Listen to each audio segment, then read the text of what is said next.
खबर हालांकि करीब गांव बच्चा ओनर में ओनर बरादरी के दो फ्रीकैन के दरमियान जारी जमीनी तनाज़ा के हल के लिए आल पाकिस्तान ओनर इत्तेहाद का अहम वफ्द मौका पर पहुंच गया।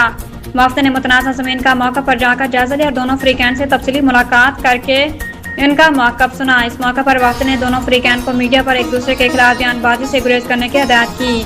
आल पाकिस्तान ओनर इत्तेहाद के रहनुमाओं ने कहा कि मामला जल्द आल पाकिस्तान ओनर इत्तेहाद के चेयरमैन सरदार जाम फिरोज खान ओनर के सामने पेश किया जाएगा, जहां दोनों फ्रीकैन का मौक़िफ़ सुनकर फैसला किया जाएगा।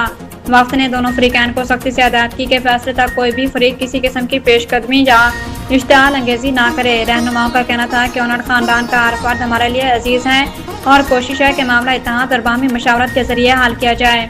हाला न्यूज़ टीवी, हर खबर एक नई सोच के साथ। चाहिए